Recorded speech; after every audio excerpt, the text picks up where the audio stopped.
Hare Krishna. We continue reading from prayers of Queen Kunti. We are on prayer 11, which is from Srimad Bhagavatam 1.8.28. My Lord, I consider your Lordship to be eternal time, the Supreme Controller without beginning and end, the all-pervasive one. In distributing your mercy, you are equal to everyone. The dissensions between living beings are due to social intercourse. So we have been reading the purport by His Divine Grace A.C. Bhaktivedanta Swami Srila Prabhupada, and we will continue reading here. Continue reading the purport. Krishna's impartiality is compared to that of the sun. The sun does not consider, here is a poor man, here is a low-class man, and here is a hog. I shall not distribute my sunshine to them. No, the sun is equal to it all. And simply one has to take advantage of it. The sunshine is available. But if we close our doors and want to keep ourselves in darkness, that is our decision. So the sun does not say, I'm going to just shine on human beings. I'm not going to shine on animals. Or he does not say that here is a high-class man, I will shine on him and I will not shine on low-class man. The sun does not even say that this is a clean place and I will shine only on the clean place and I will not shine on an unclean place. You know, sunshine everywhere. Similarly, Krishna is everywhere. Krishna is for everyone. And Krishna is ready to accept us as soon as we surrender. That's all we have to do. Krishna, I'm yours. I surrender to you. Krishna is ready. He's not saying, no, you are saying surrender. No, I will not take you. No, you did this, so I'm not going to protect you. No, he never says that to anyone. Samam charantam, there is no restriction. People may make a distinction between lower class and higher class, but Krishna says, Mam hi partha vyapashritya ye apisyu papa yonahe. Bhagavad Gita 9.32. Even though one may supposedly be of a lower class, that doesn't matter. If he surrenders to me, he is also eligible to come back home, back to Godhead. So there is no, what should we say, restriction? There's no restriction for anyone to get Krishna surrender, to surrender to Krishna. He does not say that, oh, because you are so-called low class, because it's based on the body. This higher class, lower class is based on the body. We are all living beings. We are all eternal living beings. And so he says, it doesn't matter who you are, what you are, you surrender. Everyone is eligible to come back home, back to Godhead. Each and everyone is eligible to come back home, back to Godhead. That same Krishna is described by Kunti Devi as eternal time. Kalosmi, Krishna says in Bhagavad Gita to Arjuna. Everything takes place within time, but our time calculations of past, present, and future are relative. That is, we have to understand. Time for us is relative. Time is eternal. Time is eternal, but when we are inside the body, time becomes relative. A small insect's measurement of past, present, and future is different from our past, present, and future. And similarly, the past, present, and future of Brahma, the chief creative living being within this universe, are different from ours.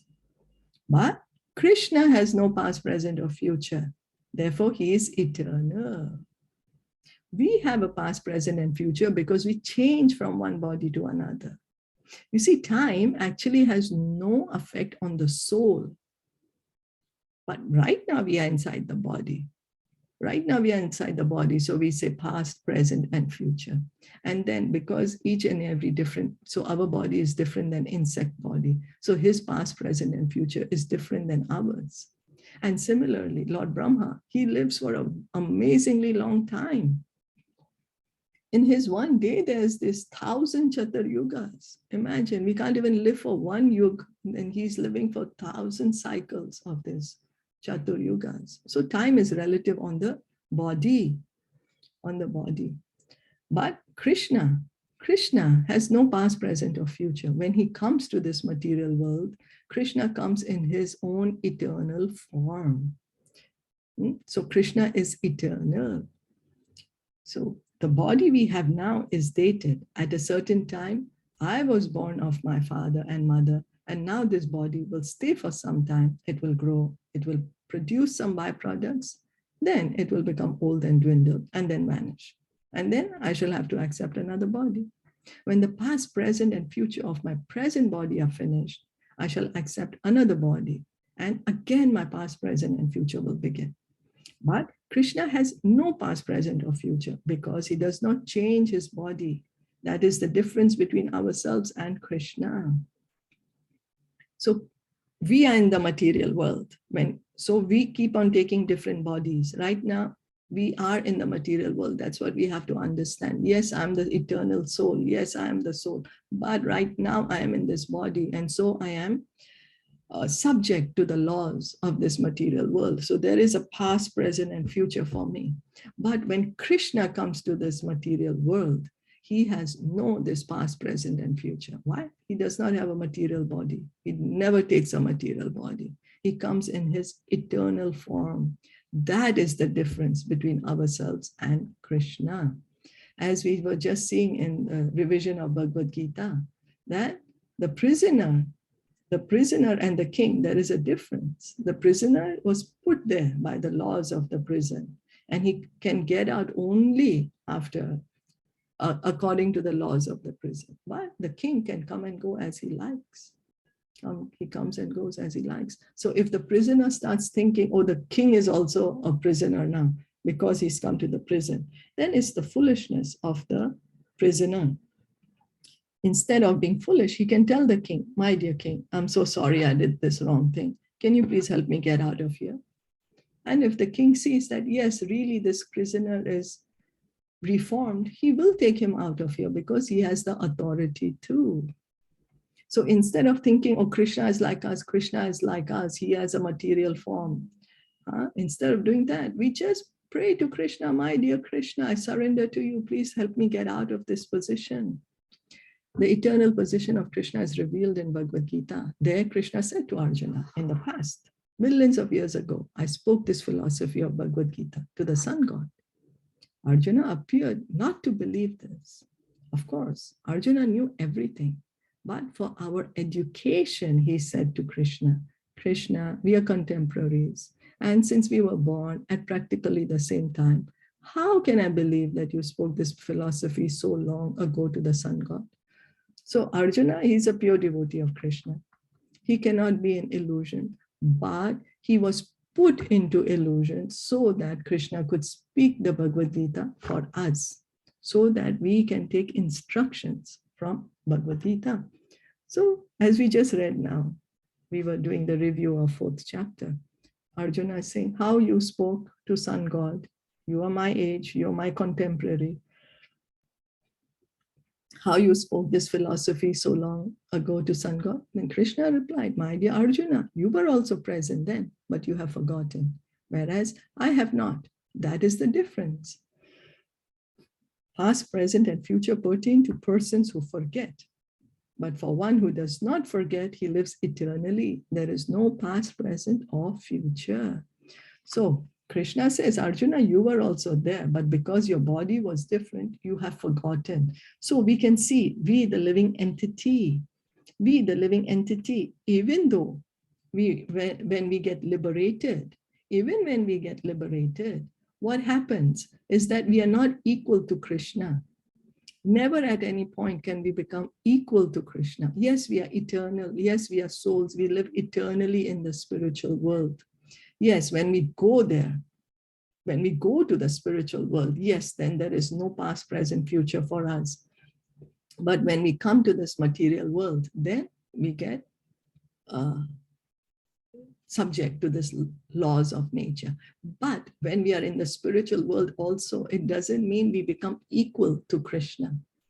No, it doesn't mean we become equal to or greater than Krishna. No, always at every moment, Krishna is God, whether in the material world or spiritual world. He is God. So then reading on, Kunti therefore addresses Krishna as eternal, Manyetvam Kalam. And because he's eternal, he is the full controller, Ishanam.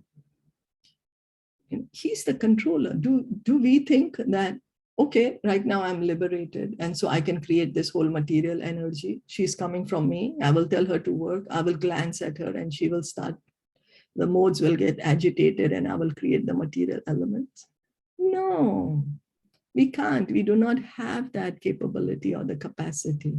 The material energy does not belong to us. And because we think it belongs to us, we are here in this material world. Because we think this material energy is mine, I can control her. I am the owner. I'm the enjoyer. That's the reason we are here in this world, inside this material body. At no point can we do that.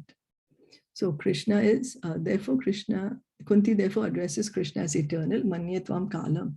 And because he's eternal, he's the full controller, Ishanam. By Krishna's extraordinary behavior, Kunti could understand that Krishna is eternal and that Krishna is the supreme controller. He has no beginning and no end, Anadi Nidanam, and therefore he's Vibhu, the supreme, the greatest. Krishna is the supreme controller. We are not the supreme controller. We are the controlled. We are the Prakriti. We are the Prakriti. Krishna is the Purusha. So he's the controller. We are the controlled. He's the supreme, the greatest.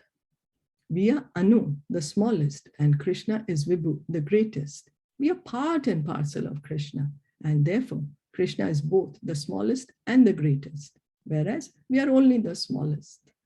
Vibhu, the greatest, must be all-inclusive.